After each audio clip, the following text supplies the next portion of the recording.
This episode of Writing Excuses has been brought to you by our listeners, patrons, and friends. If you would like to learn how to support this podcast, visit www.patreon.com/writingexcuses. Season 18, Episode 42. This is Writing Excuses, creating magic outside of a system. 15 minutes long. Because you're in a hurry. And we're not that smart. I'm Mary Robinette. I'm DongWon. I'm Erin. And I'm Howard. And I am so excited to talk about magic outside of magic systems, which is one of my favorite things to play with as a writer. Two of the stories that I had y'all read had magical elements in them. I mean, the wolf men are not real that I know of. Conjure men actually are real, but that's a type of folk magic that's very different than the way that we think about magic a lot of times, where it's like you say alakazam and something happens. And what I really enjoy about these is that I think sometimes we think we have to come up with rules in order for magic to work. But I would say that we really don't. And I have a theory as to how we can determine the type of magic that we're using in our worlds. But before I do that, you, Mary Robinette, I keep thinking about you because you actually have worked in a magic that has more of a system. And I'm curious, like, do you like it? Do you not like it? How do you feel about it? This is hard because I don't agree with your central premise and I agree with your central premise simultaneously. Love it. So I don't think that you need to do any building ahead of time on a magic system. I think you can just dive in and let things happen. And which is actually the way I did that with the Glamorous Histories. I dove in, I let things happen. And then I was like, well, you better not let that happen because now you've accidentally invented telephone. Let's roll that back.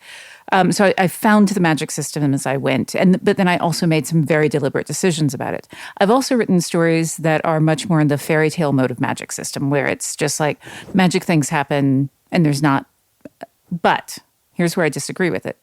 Humans are pattern-seeking creatures, and we will make a magic system out of everything, which is why, what is the one magic spell that works perfectly for hiding something in the real world? You put it someplace safe. And what is the counter spell for that? You buy a duplicate. And everybody knows this spell, right? We make systems. If you walk away from the bus stop, the bus is going to come. So you say that Wolfie Things doesn't have a magic system, but it 100% has a magic system. The Wolfsbane is a magic system. It's just not the kind of thing where you sit down and you turn it into. I think when people think about magic system, they think about something that you can then turn into basically an RPG. Yeah, and I think that's exactly it. When I think magic systems, I think things with rules that can be codified easily and always work the same way. And one of the reasons that I often push back, there are two rules that I was taught about writing magic, neither of which I like for my own writing. One is that magic always has to have a cost. A personal cost is often the way that it is described. And I mean, I guess I understand where it comes from because magic can't just be unlimited. It's a desire to hook magic into the logic of capitalism, though. Yeah. It's a desire to work magic into an imperialist, possessive, extractive mode of thinking that I think is sometimes very fun. I love playing Dungeons and Dragons, which is absolutely in that mode. But also there are other ways to think about the numinous and the magical that I think can be rule-based and consistency-based, but aren't necessarily highly systematized in a hierarchical way. And again, Nicky pays a cost for gathering the Wolfsbane. He talks in the beginning about the prickles and the stings of gathering it. Like, there is a cost there, whether or not it's a monetary or economic cost. And it's not, and I agree that it doesn't necessarily have to be there, but there is, if we think of it as an effort, that there is something that is. Something happens. There's some sort of exchange. One of the things where I'm going to push back on is consistency. Consistency? Right? Yes, there can be cost, but what one character pays in one moment versus what another character pays in another moment doesn't always have to be the same, right? So I think about this in terms of Studio Ghibli movies, right? So there is consequence and cost. If you eat the food, then you end up turning into a giant pig, right? There's a certain logic to that, certain cost to that. But what one character experiences won't always be the same as what the next character experiences, even though there's an underlying logic to it, right? That is. And so I think when we're talking about systems, for me at least, that's kind of like where I start to push back on the idea of like this has to be systematized in a concrete way. But I also understand what you're saying, that there's an underlying logic to how these things work. Yeah, and also, I mean, in the real world, when you're looking at systems, people do not pay the same costs under any. Exactly. Yeah. So that's why I'm like, I understand, but I think that whether or not you intend it, the reader is going to find a system, and the characters will find a system. That systemizing will happen. I'm going to push back a little bit. I'm sorry to keep pushing back on this. This is... You know, I do think... Erin and I are having a great time. I think a Western reader will want a kind of rigor and system to it that is different from what readers from other cultures might. Right? Sure, yes. I think I just want to be cautious about generalizing too much. I think the experience of an American reader or European reader tends to be slightly different from an experience of a reader who's coming from a different culture and has different expectations of what the logic and implied cost and consequence of magic could be in that world. Well, and if I can address the technological elephant in the room, Erin, you began by saying, two of these stories have magic in them and one of them doesn't. I'm sorry, the technology to remove, transfer, manipulate, bank, not bank memories might as well be magic. It is a technology, and you may have technological rules and costs associated with it, but the story does nothing to explore that beyond the most superficial level. It could just as easily have been a wizard did it. And this actually gets to one of the things about cost that I find really interesting, which is a slight pivot from what we've been talking about. But I think a lot of times fantasy stories tend to personalize cost. It is your finger, your soul, your whatever, your blood. And technology stories tend to make the cost more like the way we think of cost. Electricity has a cost, but it's a bill, not like my soul. You know what I mean? Like, ultimately, that cost changes. And there are some people who can't pay their electric bill and have to deal with the consequences of that.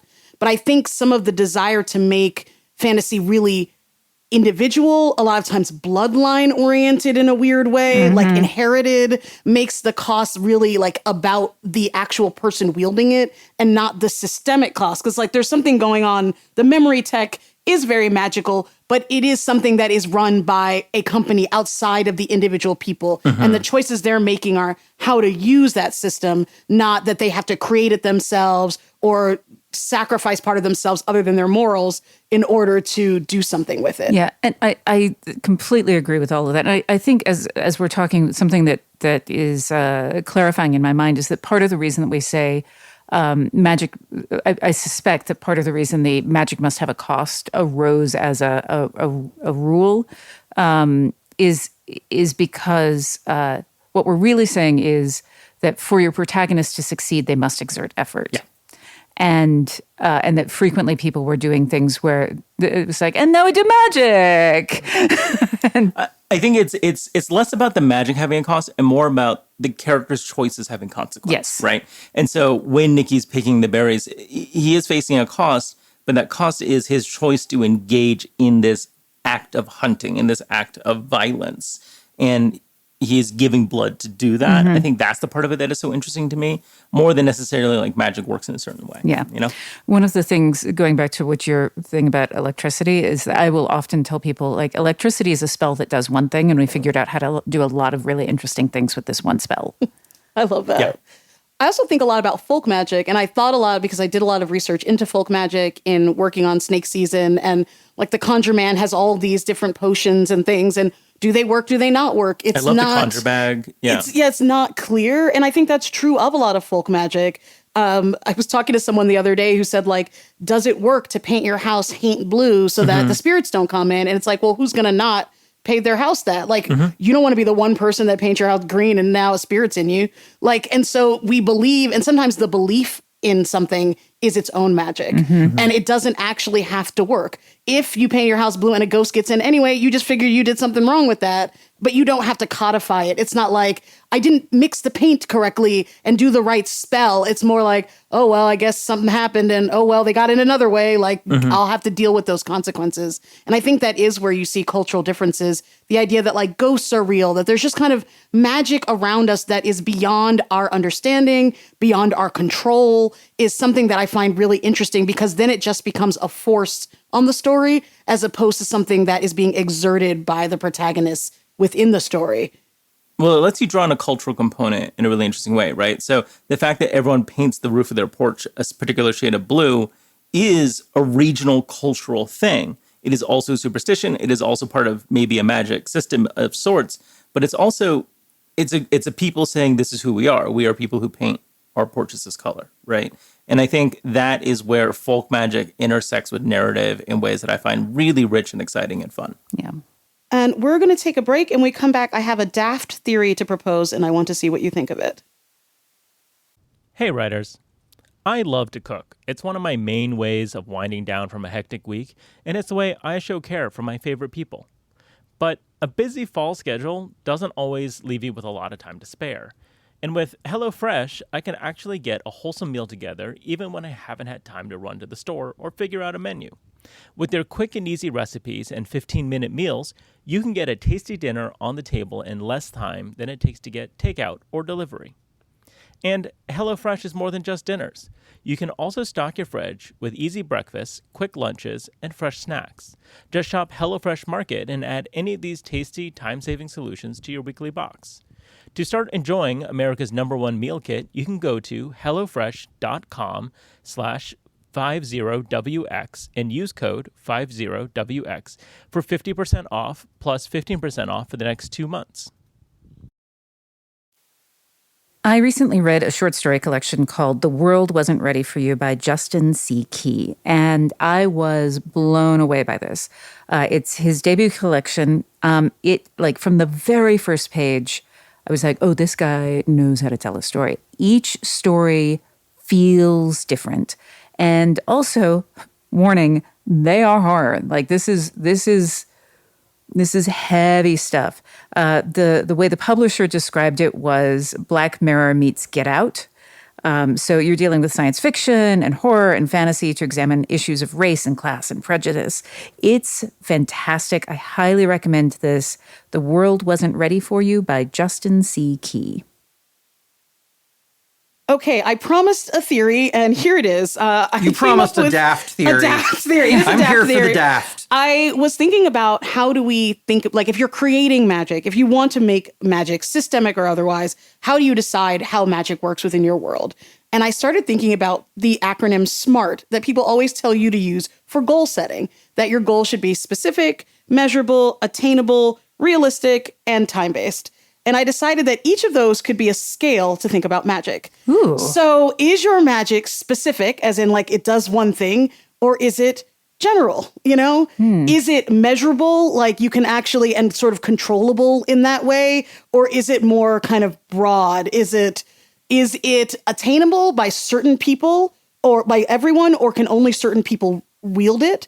Is it realistic, or does it just do gonzo wild stuff that you wouldn't expect? And is it time-based, or is it always available to you? And so this was my random theory. I'm curious, does any of that make sense? What do you think about it? I love it so I'm much. so excited by this. My I'm brain like, is It makes melting. sense, and I'm going to need, let's see, what was the T for? Time-based? I'm going to need a big time-based spell in order to unpack it. One of the thoughts that I had about the magic, and in Wolfie in particular, we talk about the wolfsbane as something that will, work for killing the wolf. real specific. It was specific, but the effort that needs to be put in by the protagonist in order to kill the wolf that way has nothing to do with the wolfsbane and everything to do with coaxing, using things that are available to all of us, the wolf up to the edge of the pit, and then pushing, using tools that are available to all of us, the wolf into the pit, and then let the magic do its thing. And that aspect, when you've got a magic where the try-fail cycle is not focused on the magic because you don't want to have to build all those rules, you have the try-fail cycle around, can I get the wolf up to the edge of the pit and push it in, and then let the magic do the rest? It's a very simple, it seems very simple to me anyway, a very simple toolbox for taking non-rule-based, non-systemic, non-gamified magic and working it into the familiar and useful structure of a try-fail cycle. Like, as you were talking, Howard, I was going back to the SMART, and I'm like, yep, specific. It does this thing. Measurable. Yep, wolf is dead. accessible. Anyone can grab it. And then I was like, what was R? What was R? Realistic. Realistic, Is it yeah. realistic? That's to give space for like gonzo magic. Like, Yeah. Totally. Like, is it like, the wolf falls in and turns into like, balloons? Like, there is like that sort of surrealist way of approaching magic where it never does. Very dream logic. Yeah, like exactly. It doesn't do what you think. It does something, but it doesn't do what you would expect it to do. And it probably isn't very repeatable, which is another thing that R sometimes stands for. Yeah. In that, because the next time you do it, it might lead to a completely different effect. Which makes it harder for you to like wield it as a tool, because every time you're sort of taking a chance that it will do the thing you wish it would. That was in Ian Banks' Against a Dark Background. The MacGuffin is a weapon called the lazy gun. And all we know about the lazy gun is whatever you're pointing it at, when you pull the trigger, it's going to die. And for small targets, it might be a teleportal opens above it and jaws come down and chomp them. Totally gonzo. For the larger the target tends to be, the more likely it is that you're just going to get a boring explosion. And I loved that magic system. And the whole story, once they get their hands on the gun, has nothing to do with how the gun works and everything to do with hanging onto it long enough to point it at something. So I guess my question for you is, Sour Milk Girls has a very specific, let's call it a magic system, quote unquote, that is systematized, that has hierarchy, has all these consequences, right? It fits most of the categories of smart in those ways. And then Snake Season definitely does not. Like, for you, when you making those choices of what kind of magic system you want in this story, when do you want something hierarchical and rigorous, and when do you want something that's more fluid and numinous?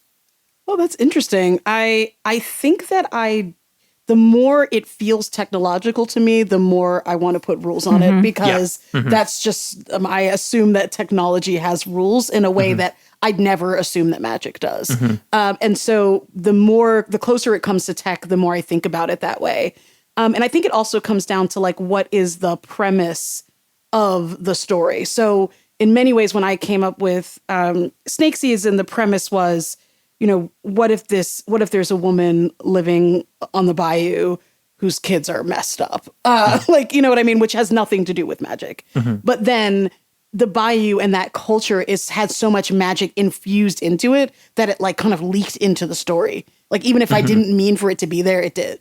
It was. Something I find, this is a complete aside, very interesting about folk magic of sort of the bayou, New Orleans, all of that area, is that it actually mixes like traditional folk magic with Catholicism in a really interesting way. And Catholicism is very rule bound and folk magic is very not. And I found something really interesting in that, and maybe a parallel to the ways in which, Marie's trying to figure out like where she fits within the rules of something she doesn't fully understand. So I think the thing that, sorry, my brain is exploding over here. Yeah. I think that circling back, taking that and then circling back to what you said, that the more it feels like tech, the more it feels like a system. I think what you're actually getting at is the more mainstream it is, the more it has been monetized and become a technological system than something that is where it is all self-taught. And so in the self-teaching of it, the non-rule bound, that's where it's like, well, yeah, I do it this way. In the same way that when you're looking at art, it's like, well, you have to have perspective, you have to have this. And then you see folk artists, you see outsider artists who are not doing it that way at all, who are exploring totally different things. I mean, you see this around like tarot and arcana, right? Like the massive industry that surrounds that at this point in terms of, specific interpretations, specific things like that. So, yeah. If you look at our understanding of weather, climate, and ecology in like the 12th century, there are cycles of the moon. There are, our passage around the sun. There are tides. There are seasons, but they don't always align, and it's difficult to tell why. Moss grows on the north sides of trees. What is it about the windward and the leeward side of mountains? We didn't have an understanding of the water cycle, of where rain comes from. And we obviously didn't have satellites to predict thunderstorms. But we had this magnificent experience of a thunderstorm rolling in from nowhere and doing things that, in the context of the 12th century, whoever, is a huge force. That did it come from the moon? Did it come from the things we did? What did it have to do with the trees and the mountains and whatever else? And so I look at that and I map that onto how would I build a magic system where maybe it has rules, but I don't need to understand them. I just need to roll the storm in. And in truth, I think we take comfort in the idea that we can understand it all in a way that is not true. Yep. I keep thinking about, I can't think of a very specific example right now, but there are cases where there'll be a village that relies on folk magic, and they're like, we are eating this thing or doing this thing, and it has this effect. And people will come in and be like, that makes no sense. It doesn't fit in. We can't codify it. We can't understand it. Stop doing that. And then there will be some tragic consequence.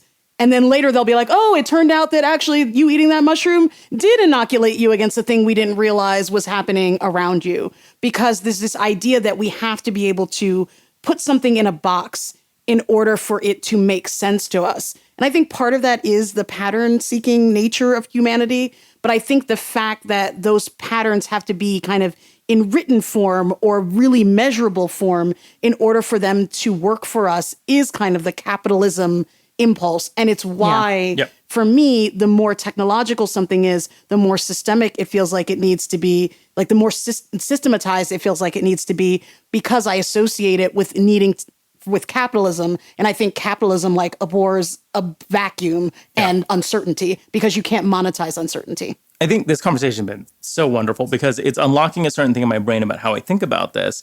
And I think one thing I've realized about why I find this dichotomy to be a little bit of a frustrating one between highly systematized and folk magic in certain ways, and kind of even going to how Howard was sort of explaining people trying to understand natural phenomena, is it sets up science and learning and kind of civilization almost as opposed to magical thinking and understanding and folk logic, when in fact, I think they coexist beautifully, right?